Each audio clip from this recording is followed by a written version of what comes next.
Hi, folks. Welcome to Crisco's Corner. Hi, folks. Welcome back. And those of you that are new, welcome. Taking a short break because of a passing of a family member, but I saw this video, and there's no way I could pass it up.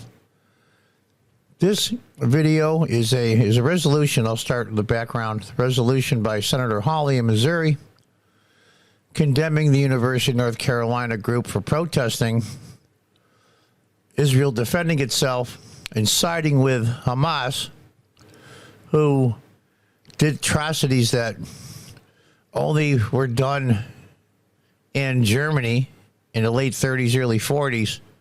I won't go into detail, but basically defending the people that committed the atrocities on Israeli citizens. Well over 1,000. Men, women, and children. When I say children, I mean infants. That's how far down it goes. And Hawley had a resolution condemning the protests and siding with Hamas at the University of North Carolina. And this individual, Chris Van Hollen, is a Democrat from Maryland, ultra liberal state because they have all the D.C. people live in Maryland and Virginia, at least the ones that make any money. Ultra liberal, ultra progressive. This is the reason why the amendment that changed the picking of a senator to popular vote from the original Constitution has to be revoked.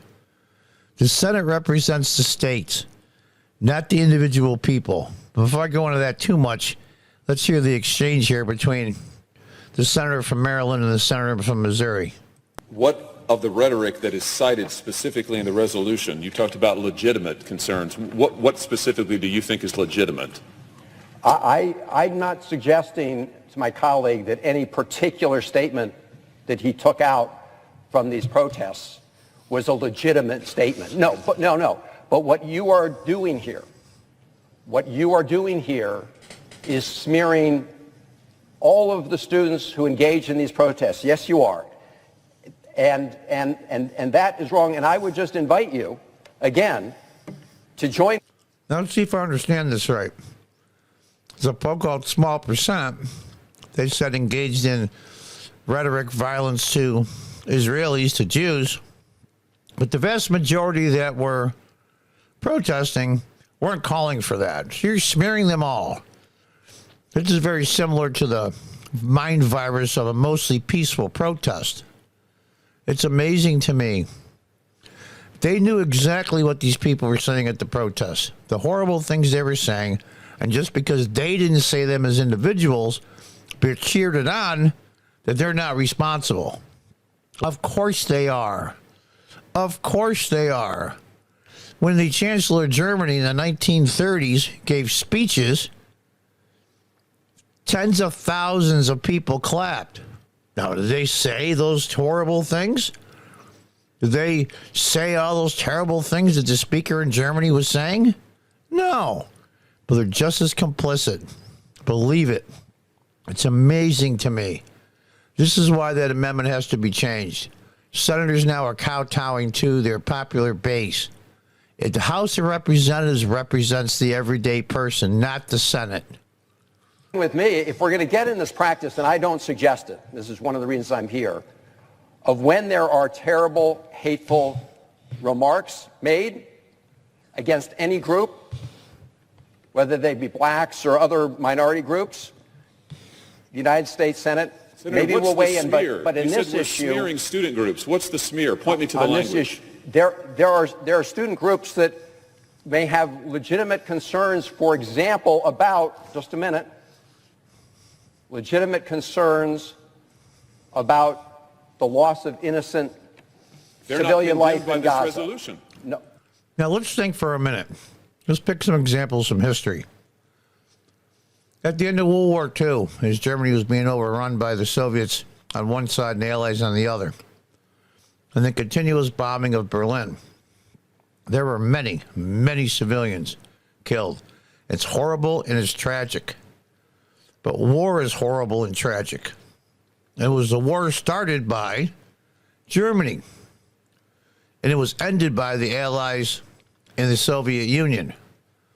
Can you imagine getting up on the floor of the Senate just before or just after D-Day, I should say, in the spring of 1945? And the senator says, we can't condemn the policies and practices of the German government because they're just the government. The people are different. They went along with it. They elected the people that represented them. And when they turned bad, they had nobody to blame but themselves. Same with Palestine. Right after Palestine was formed, I should say Gaza Strip, they immediately elected Hamas to be their government. Well, there you go. You have to take the bad with the good, the decisions you make in life. So would you say stop bombing Berlin in 1945 because there were innocent people being killed? Would you say stop bombing cities in Japan because innocent people are being killed? Of course you wouldn't, because it's horrible. Well, we all know that's the horrors of war. But yet somehow, some way, when you're attacked and over 1,000 of your people are killed, not just killed, but butchered, tortured, over 100, 200 kidnapped, held for hostages, the killing of children, infants, that somehow, some way, that's justified. And everybody in that crowd during that protest and the statement from the University of North Carolina agreed. And that's Hawley's point. No. But what you are doing is saying you're questioning based on certain remarks made by some students. Senator, you're questioning them all. We are condemning. I object. Mr. President. Mr. President. And Mr. President, if I may, Mr. President. I have to.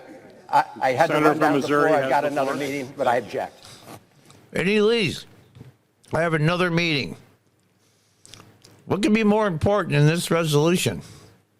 Condemning the slaughter of innocent Jews. But he, like most progressives, like most pieces of that they are, they don't want to stand for confrontation. They don't want what they believe in question. So he runs like a coward. And it won't cost him a vote in Maryland, not a one. That's the crazy part. Let's listen to the rest.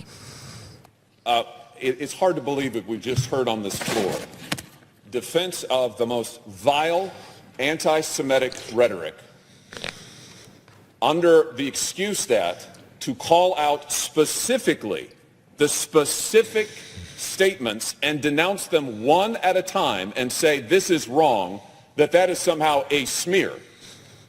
What that is a failure of moral nerve. What it is a failure of moral clarity. What it is frankly sympathizing with this rhetoric. I don't know why it's so hard, but I guess we've now found out why college presidents won't come out and say, this is wrong. We cite the specific words. Why is it wrong to say that it includes violence? Why is it wrong to condemn this? When students say the heroic resistance in Gaza should be praised, they're not referring to something in general. They're talking about the attack on Israel, the slaughter of innocent Israelis, and that's perfectly fine. Those are legitimate concerns. This is the moral equivalency, Mr. President, that has seeped into our college campuses and I guess to the floor of the United States Senate. And what's also seeped into the floor of the United States Senate is kowtowing to the progressives that are in Maryland, an ultra-liberal state. And that's exactly what he's doing. He's not condoning the violence against the Israelis. He's just condoning a blanket condemnation of people that protest, that call for violence against Jews. So you get to play both sides of the street. You get to kowtow to the college base and the younger people and the brainwashed progressives, but at the same time you can say to independents and conservative people, I never said it was okay what they did to Israeli citizens. It's amazing to me the gutless set of spineless morals these people have. It's amazing to me. Is unbelievable. But let there be no mistake. What's happened today is one senator has blocked this body from condemning the attacks against Jewish people in Israel, Jewish Americans in this nation, and pretended that there's some moral equivalency here between this and what? The state of Israel is under existential threat. We have students in this country who are specifically calling for and celebrating the killing of Jews, and we can't condemn that on the floor of the Senate? To say I'm disappointed is an understatement, Mr. President, but I will say this. It is a revealing moment. I yield for it. You're right. It is a revealing moment, a very revealing moment. This reminds me very much of the mindset in the 1840s, 50s, and the Senate, even though they were picked by the states back then. The country is separating. Ideologically and morally, it's separating. And the Democrats, in this case, the senator from Maryland, is acting like Democrats did even back then, when it included slavery or many other things. Remember something. Oh, John, that's ancient history. Okay. In my lifetime, in the passage of the Civil Rights Acts of the 1960s, President Lyndon Johnson had to reach across the aisle to Republicans to get these civil rights laws passed because the Democrats said no.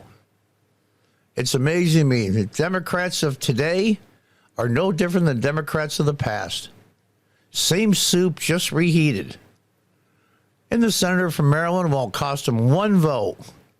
Well, I never said violence against Israelis was okay. I just said don't put everybody that protests and calls for violence against Israelis, don't put them all in one boat. Oh, okay. It's incredible to me, incredible to me. I saw this video. There's no way I could let it pass without making a comment and showing you guys. So there it is. There is your new and improved Democrat Party. For those of you that keep voting Democrat, shame on you.